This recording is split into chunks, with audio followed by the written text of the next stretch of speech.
Back a couple weeks ago, I got a comment on my Thor buttocks video that I made for April 1st. The comment in question was pretty funny, but one thing stood out. What made them realize that the story was fake was me talking about an IndyCar race at Brands Hatch in Silverstone. However, as hard as it is to believe, that actually happened. There isn't any footage of the IndyCar race at Silverstone, but there is video of the Brands Hatch race. So to the guy that wrote that comment, this is for you. This is the story of the 1978 Daily Mail Indy Trophy at Brands Hatch. The race would be broadcasted on CBS, giving us a rare privilege of having Ken Squire commentate an IndyCar race. Al Unser Sr. would start this race from pole position with Rick Mears alongside. Considering how far away the race was, it's no surprise as to why there are only 16 drivers racing here. That and how small the track was would be a hindrance. It doesn't matter though, because at least our attempts at racing in Europe have bigger fields than European Series racing here in the US. Before we would even start the race, we were already one car short after Steve Krisiloff crashed in the warm-up session.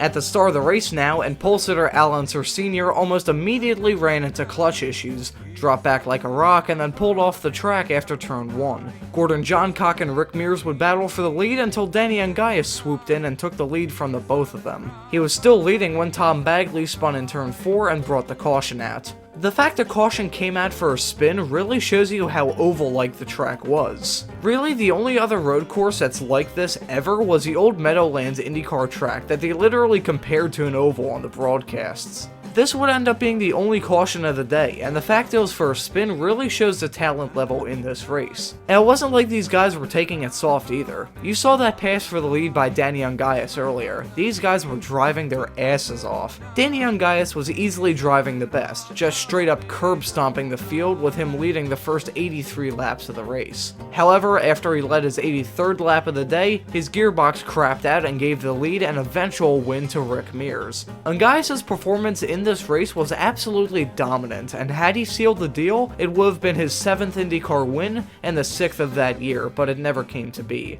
Honestly, this race was pretty damn good, but I couldn't really do it justice with this video. There were constant overtakes and pretty good racing, so I'd highly recommend watching the race for yourself. And to think, there's another IndyCar race at Brands Hatch, but that's a tale for a different day. Anyways, thank you for watching, and have a great afternoon.